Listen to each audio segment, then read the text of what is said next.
आज हम new chapter start करेंगे, मोशन इन अ प्लेन। ठीक है, तो मोशन अभी तक जो हमने पढ़ा था, इससे पहले वाला चैप्टर, उसमें हमने पढ़ा था motion in a straight line. उसमें कोई भी बॉडी या कोई भी आपका ऑब्जेक्ट जो थी वो मोशन अलोंग अ लाइन, एक सिंगल लाइन के अलोंग मूव करी थी, यानी उसमें हमने बात की थी ओनली वन डायमेंशनल मोशन।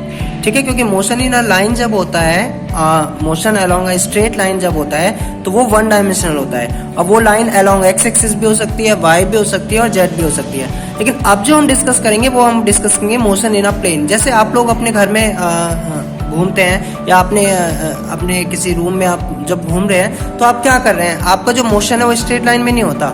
आप क्या करते हैं अपने रूम में, अपने जो आपका जो फ्लोर है, ठीक है, वो क्या है, एक प्लेन ही तो है। अब वो प्लेन आपका क्या हो सकता है, फॉर एग्जाम्पल अगर हम बात करें, जैसे ये आपका 3 एक्सिस है, ये आपका x हो गया, ये आपका y हो गया और ये आपका z हो गया। सो सपोज करो ये आपका रूम है, आप इस रूम में आप क्या कर रहे हैं, ऐसे घूम रहे हैं। तो सपोज करो आपने स्टार्ट किया है यहाँ से चलना, तो आप इस रूम में आपका जो मोशन है, अगर हम बात करें प्लेन मोशन की, तो अगर आप एक्स एक्सिस के अलॉन्ग जाओगे ये तो हो जाएगा motion in a straight line. अगर आप केवल जेड एक्सिस के अलॉन्ग जाओगे तो ये हो जाएगा motion in a straight line. लेकिन अगर आप ना तो एक्स के अलॉन्ग जा रहे हैं ना जेड के अलॉन्ग जा रहे हैं, अगर आप रैंडमली इस तरीके से मूव करें, ठीक है, तो इस केस में आपने क्या किया है, एक्स के अलॉन्ग भी अपनी पोजीशन चेंज की है, एक्स के रिस्पेक्ट में भी, और जेड के रिस्पेक्ट में भी आपने अपनी पोजीशन को चेंज किया है। एक्स के रिस्पेक्ट में आपने जो मोशन किया है, अपनी पोजीशन चेंज किया है, 0 से एक्स पोजीशन आपने चेंज किया है, और जेड के अलॉन्ग आपने ये किया है। तो अगर मैं आपका इस पॉइंट पे अगर मैं बात करूं, अगर आप यहाँ हैं, तो अगर मैं उस रूम के जो ये आपका रेफरेंस पॉइंट है, ऑब्जर्वेशन पॉइंट है, इससे अगर मैं आपकी पोजीशन की बात करूं तो वो क्या होगी, तो हम बात करेंगे पोजीशन वेक्टर। तो पोजीशन क्या होगी, आपकी पोजीशन होगी आपने एक्स और जेड के अलॉन्ग आपने मूव किया है, जेड के रिस्पेक्ट में आपने मूव किया है। तो अगर हम उसको रिप्रेजेंट करना चाहें तो पोजीशन जो आपका है, पोजीशन वेक्टर, तो उस वेक्टर को आप कैसे रिप्रेजेंट करेंगे। वेक्टर में आपने क्या पढ़ा था, वेक्टर में क्या होता है, डायरेक्शन होता है प्लस मैग्नीट्यूड होता है। अब डायरेक्शन, तो अगर हम वेक्टर की बात करें तो 3 डायमेंशनल में आपके कितने आपके डायरेक्शन होते हैं, 3, एक्स वाई जेड, जिसको हम आई जे के हम रिप्रेजेंट करते हैं। लेकिन हम मोशन या प्लेन की बात करें तो 2 डायमेंशनल है। 2 डायमेंशनल में आपने किस के अलॉन्ग, अगर हम बात करें, आपका कंपोनेंट एक एक्स एक्सिस के अलॉन्ग आ रहा है और एक आपके किसके अलॉन्ग आ रहा है, जेड के अलॉन्ग, यानी इसको हम कहते थे के। और y यानी j के अलॉन्ग आपने कोई भी आपने पोजीशन चेंज नहीं की। तो अगर मैं पोजीशन वेक्टर अगर लिखूं, यानी इस OP वेक्टर की वैल्यू अगर मैं लिखूं तो वो क्या होगी, x i cap plus z k cap. अब जरूरी नहीं आप इसको z ही लिखें, अगर हमने इसको y कंसीडर किया तो यहाँ पर फिर क्या हो जाएगा, y। तो अब हम बात करें मोशन इन अ प्लेन।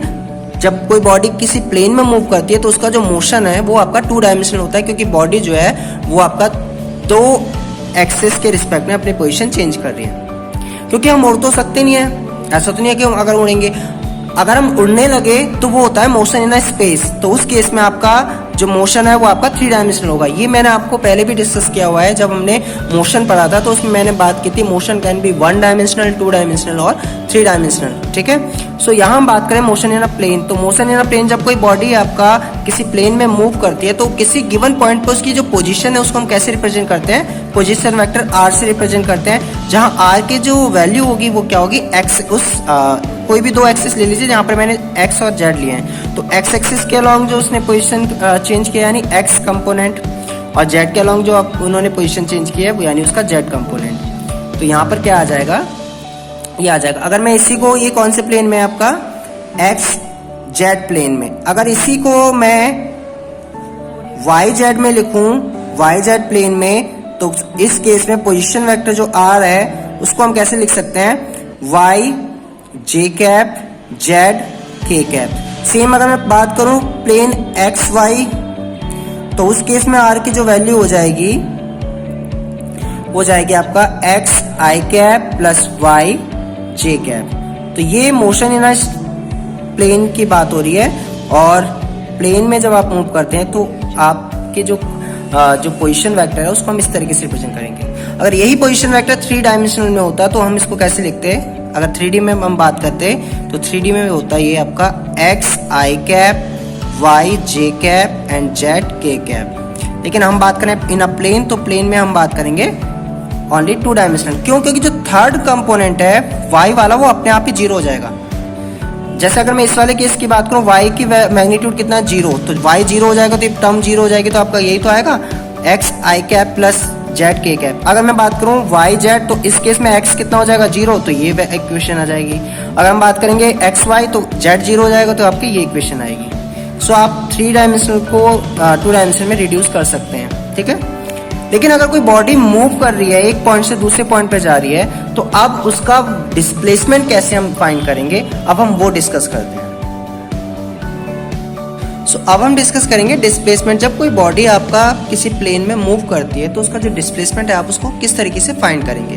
तो सपोज करो एक आपका कोई भी बॉडी है या सिस्टम है, वो आपका पॉइंट P से Q तक मूव कर रहा है। किस पाथ के अलॉन्ग? ये आपका पाथ दे रखा है, ठीक है। अब जरूरी है पाथ स्ट्रेट हो। अब आपको डिस्प्लेसमेंट फाइंड करना है फ्रॉम P टू Q।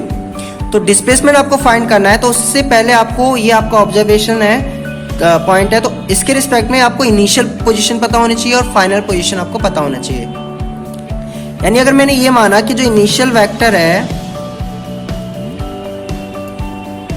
ठीक है, इसको मैंने मान लिया वेक्टर I, ठीक है, पोजीशन वेक्टर I मतलब इनिशियल। अब बॉडी P से Q गई है, तो जो फाइनल वेक्टर आएगा आपका वो सपोज करो पोजीशन वेक्टर। अब जो इसकी पोजीशन है वो ऑब्जर्वेशन पॉइंट से कितनी हो गई है? ये हो गई है। सो डिस्प्लेसमेंट कितना होगा? डिस्प्लेसमेंट मतलब P से Q तक का डिस्प्लेसमेंट कितना होगा? आपको डिस्प्लेसमेंट पता है क्या होता है? शॉर्टकट आपका डिस्टेंस, यानी डिस्प्लेसमेंट यानी P से Q तक का आपको डिस्प्लेसमेंट फाइंड करना है, यानी आपको ये वेक्टर फाइंड करना है। इस वेक्टर को मैंने बोल दिया डेल R। डेल R मतलब चेंज बता रहा है यहां से यहां तक का। सो वेक्टर के लॉ के अकॉर्डिंग भी अगर हम देखें, जब वेक्टर्स को ऐड करते हैं तो क्या आ रहा है आपके पास? 2 वेक्टर्स को आप ऐड करते थे तो उनका जो रिजल्टेंट था वो कैसे आता था? वेक्टर्स को ऐड करने का तरीका क्या था? पहले एक वेक्टर ड्रॉ किया, फिर दूसरे के हेड से सेकंड वेक्टर की टेल स्टार्ट होती है और कहां तक? यहां तक, और फिर जो रिजल्टेंट आता है वो फर्स्ट के टेल से और सेकंड के हेड तक रहता है। तो ये सपोज करो अगर हम इसको ऐड करके लिखेंगे तो किस तरीके से आना चाहिए? आर एफ जो आना चाहिए वो आना चाहिए आपके पास R I plus del R. So यहां अगर मैं बात करूं डेल आर की यानी डिस्प्लेसमेंट की, तो वो क्या आएगा? R F minus R I. So जो डिस्प्लेसमेंट है वो क्या होगा? ये आपका डिस्प्लेसमेंट है, वो है difference of final position minus initial position. अब अगर हम एक्सिस पे रीड करें तो इस पोजीशन पे सपोज करो आपका P पॉइंट पे जो y है, y के कोऑर्डिनेट्स जो है वो y है, और x के अलोंग अगर हम देखें उस केस में पोजीशन जो है वो आपकी यहाँ से यहाँ तक की वो आपने x कंसीडर कर लिया है, ठीक है। अब जब आप P पे थे तो आपके जो कोऑर्डिनेट्स थे वो हैं x y, लेकिन जब आप Q पे पहुंचे तो आपने x के अलोंग भी क्या किया है? पोजीशन चेंज की है। इस तरीके से ये सॉरी स्ट्रेट लाइन यहाँ ऐसे बनेगी। यहाँ से मान लिया हमने x के अलोंग कितनी पोजीशन चेंज की है? Del x। सेम आपने y के अलोंग भी अपनी पोजीशन को चेंज किया हुआ है। ये सपोज करो कितना हो गया आपके पास? Del y। तो अब जो q के कोऑर्डिनेट्स आएंगे वो होगा x plus del x and y plus del y, ठीक है। तो डिस्प्लेसमेंट तो आपका ये हो गया, ये जो वेक्टर्स हैं फाइनल माइनस इनिशियल आप कर देंगे तो ये आपका डिस्प्लेसमेंट आ गया, ठीक है। ये डिस्प्लेसमेंट वेक्टर हो गया। अगर मैं इसको प्रॉपर्ली लिखूं तो आप कैसे लिखेंगे डिस्प्लेसमेंट वेक्टर को? पहले हम आई वेक्टर को लिखते हैं। वेक्टर आई को आप कैसे लिखेंगे? एक्स आई कैप प्लस वाई जे कैप। सेम आप वेक्टर फाइनल वाले को कैसे लिखेंगे? X plus del x I cap and y plus del y J cap. So displacement जो आप निकाल रहे हैं यानी आप वेक्टर डेल आर निकाल रहे हैं, तो डेल आर कितना होगा? माइनस करेंगे तो आपको पता है आई वाले आई के साथ माइनस होता है, जे वाले जे के साथ। हमने 2 वेक्टर्स का डिफरेंस पढ़ा हुआ है, तो यहाँ से क्या आएगा? डेल एक्स आई कैप प्लस डेल वाई जे कैप। तो ये आपका डिस्प्लेसमेंट हो गया कहाँ से कहाँ तक का? P to Q। और उस डिस्प्लेसमेंट में आप क्या देख रहे हैं, displacement along x axis and displacement along y axis, यानी एक्स डायरेक्शन में कितना डिस्प्लेसमेंट हुआ है ये, एंड वाई डायरेक्शन में कितना डिस्प्लेसमेंट हुआ है ये।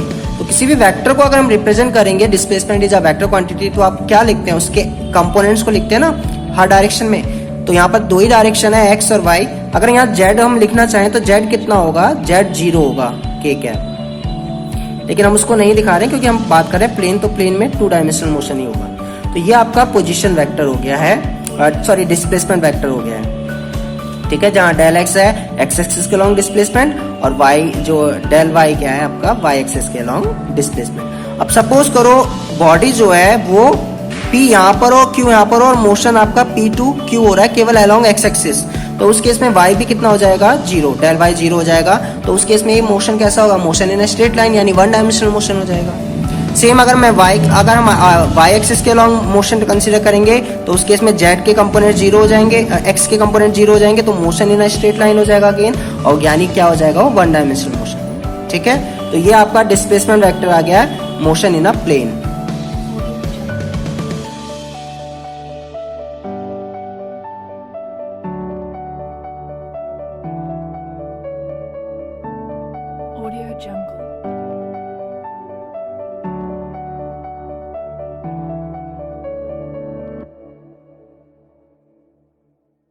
Audio Jungle.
अब हम डिस्कस करेंगे average velocity and instantaneous velocity. तो सपोज करो कोई भी आपका बॉडी है वो आपका किसी प्लेन में ए पी पॉइंट से क्यू पॉइंट तक गई है, ठीक है। तो उस पॉइंट में जब आपका मोशन हुआ है, डिस्प्लेसमेंट हुआ है, तो बॉडी की क्या होगी, वेलोसिटी भी होगी।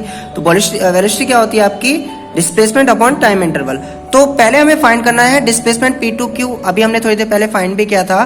तो P पे आपका सपोज करो पोजीशन वेक्टर है R इनिशियल, जिसके कोऑर्डिनेट्स हैं x एंड y, और RF जो है फाइनल जो पोजीशन वेक्टर है पॉइंट Q के लिए, वो आपका ये है। सो डिस्प्लेसमेंट क्या होगा, RF माइनस RI, तो आपका डिस्प्लेसमेंट आ गया ये, यानी डेल R जो है वेक्टर वो आपका कितना आएगा, del x I cap plus del y j cap, ये आपका डिस्प्लेसमेंट आ गया। तो एवरेज वेलोसिटी क्या होता है आपका, डिस्प्लेसमेंट अपॉन टाइम इंटरवल। तो एवरेज वेलोसिटी क्या आ जाएगी आपका, del R over del t। So अगर मैं डेल R की वैल्यू अगर हम पुट कर दें तो ये आएगा del x I cap divided by del t, क्योंकि टाइम दोनों के साथ है, and del y upon del t j cap. अब अगर आप ध्यान से देखें, सपोज करो मोशन 1 डायमेंशनल होता है, यानी मोशन अगर x एक्सिस के अलोंग होता तो क्या आता आपके पास, del x over del t। तो ये क्या बता रहा है, velocity component along x axis. तो इसको हम क्या लिख देंगे, आप इसको लिख देंगे vx I कैप। सेम इसकी बात करें तो ये क्या है, velocity component along y axis. तो ये क्या आ गया, वेलोसिटी कंपोनेंट, यानी average velocity. Average velocity again क्या है, किसके इक्वल है, सम ऑफ उसके x एक्सिस के अलोंग जो कंपोनेंट है एंड y एक्सिस के अलोंग जो कंपोनेंट, क्योंकि वेलोसिटी जो है इज अ वेक्टर क्वांटिटी, ठीक है। तो ये आपका एवरेज वेलोसिटी हो गई है। अब इसी में आपको फाइंड करनी है, जहां पर मैं लिख देता हूं vx क्या है, del x over del t, and v क्या है, del y over del t। ये है वेलोसिटी अलोंग x एक्सिस, ठीक है, velocity component. along x axis और ये क्या है आपका velocity component along y axis। ठीक है, अब हमें बात करनी है इंस्टेंटेनियस वेलोसिटी। तो इंस्टेंटेनियस वेलोसिटी के लिए आप अगेन टाइम को क्या करते हैं, अप्रोचेस टू जीरो, यानी टाइम को हम जो है शॉर्ट कर देते हैं। ठीक है, तो इंस्टेंटेनियस आपकी जो वेलोसिटी होगी इस केस में वो क्या हो जाएगी, सो इंस्टेंटेनियस वेलोसिटी के लिए अगेन आप क्या कंडीशन यूज करते हैं, del t approaches to zero, यानी टाइम को हम शॉर्ट करते हैं। तो उस केस में जो आपकी इंस्टेंटेनियस वेलोसिटी होगी एवरेज वेलोसिटी की कंडीशंस में, limit del t approaches to zero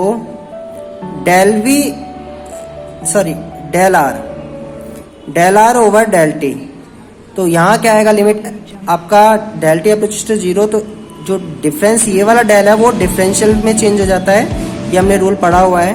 तो यहाँ से आएगा del r over del t. So this is instantaneous velocity. जहाँ इंस्टेंटेनियस वेलोसिटी को अगर हम आर की वैल्यू पुट करेंगे तो आप क्या लिख देंगे, आर की वैल्यू एक्स आई कैप प्लस वाई जे कैप। ठीक है, तो v कितना आएगा, v अगेन आएगा आपका v x I cap plus we Y J cap. बस फर्क इतना है एवरेज और इंस्टेंटेनियस में कि जो टाइम है इसमें इंस्टेंटेनियस के लिए बहुत वेरी शॉर्ट होता है, तो उस केस में डेल को हम जो है डिफरेंशियल में चेंज कर देते हैं। ठीक है, तो ये आपका जहाँ वी एक्स जो है आपका वो कितना है, एक्स एक्सिस के लॉन्ग जो कंपोनेंट है, और वी वाई क्या है आपका वाई एक्सिस के लॉन्ग जो कंपोनेंट है, वेलोसिटी कंपोनेंट। तो ये आपका इंस्टेंटेनियस वेलोसिटी है। तो ये वेक्टर है, अगर मैं इसका मैग्नीट्यूड निकालूंगा तो मैग्नीट्यूड ऑफ v कितना होगा, under root of x component का स्क्वायर प्लस y कंपोनेंट का स्क्वायर। ये क्या देगा आपको, ये देगा मैग्नीट्यूड ऑफ वेलोसिटी। ठीक है, तो ये आपका इंस्टेंटेनियस वेलोसिटी हो गई है।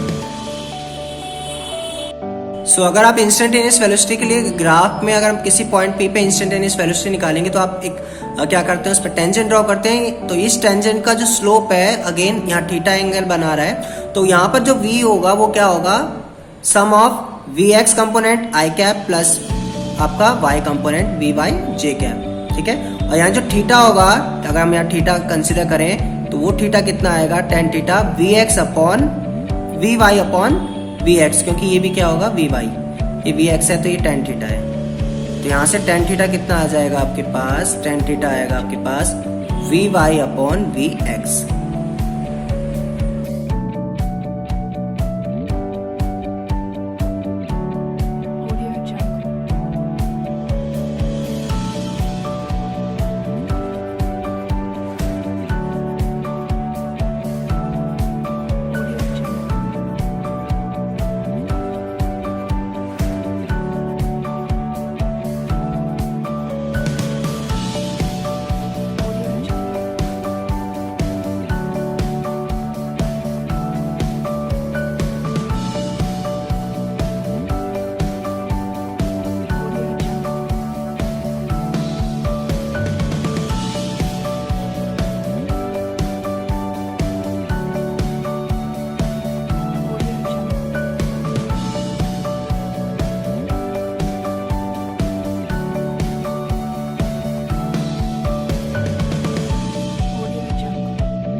अब हम डिस्कस करेंगे average acceleration and instantaneous acceleration. तो अगर आपकी कोई बॉडी आपके मूव कर रही है, एक्सेलरेटेड मोशन कर रही है P2Q, तो उसका जो एवरेज एक्सेलरेशन वो कितना होगा। तो हमने कंसीडर किया कि P पॉइंट पे जो वेलोसिटी है वो क्या है, आपका वेलोसिटी वेक्टर V1 है, और Q पॉइंट पे जो वेलोसिटी वेक्टर है वो कितना है, V2। सो एवरेज एक्सेलरेशन कितना होता है, average acceleration is the ratio of change in velocity upon time interval. तो इनिशियल टाइम यहाँ पर था कोई भी ऑब्जेक्ट, और आपका t टाइम बाद यहाँ पर ऑब्जेक्ट आ गया। तो अगर हम इनके बीच में P से Q जाने में टाइम जो लगा है, टाइम इंटरवल डेल टी लें तो उसमें जो वेलोसिटी चेंज होगी वो कितनी होगी, del we v2 minus v1। ये आपकी फाइनल वेलोसिटी यहाँ v2 है, इनिशियल वेलोसिटी आपकी v1 है। सो एवरेज एक्सेलरेशन कितना हो जाएगा, वो होगा चेंज इन वेलोसिटी यानी del v over del t. अब आपको पता है डेल v में v कंपोनेंट अगर हम लिखेंगे वेलोसिटी कंपोनेंट तो क्या होगा, x component i cap plus y component j cap. तो यहाँ हमने वैल्यू पुट की है तो ये आपकी एवरेज एक्सेलरेशन का फॉर्मूला आ गया है। तो एवरेज एक्सेलरेशन क्या है, del v x over del t i cap plus del v Y upon del t j cap. अब हम बात करेंगे इंस्टेंटेनियस एक्सेलरेशन, तो उसमें क्या होता है, टाइम को हम क्या लेते हैं, अप्रोचेस टू जीरो। तो उस कंडीशन में एक्सेलरेशन जो होगा वो limit time approaches to zero del V over del T जो आएगा D V over D T आ जाएगा, जहाँ v की वैल्यू अगर हम पुट करेंगे V x I cap plus we Y J cap, तो अब क्या होगा, यहाँ डेरिवेटिव हो जाएगा। अब यहाँ पर आप जब डेरिवेटिव करेंगे तो rate of change of velocity वो क्या कहलाता है, आपका एक्सेलरेशन। लेकिन एक्सेलरेशन में कौन सा कंपोनेंट, एक्स कंपोनेंट, सेम ही आपका वाई कंपोनेंट। तो एक्सेलरेशन क्या आ जाएगा, ए एक्स आई कैप प्लस ए वाई जे कैप, जहाँ ए एक्स जो है एक्सेलरेशन एक्स कंपोनेंट है और ए वाई जो है एक्सेलरेशन का वाई कंपोनेंट है। ठीक है, तो ये आपका एक्सेलरेशन वेक्टर आ गया।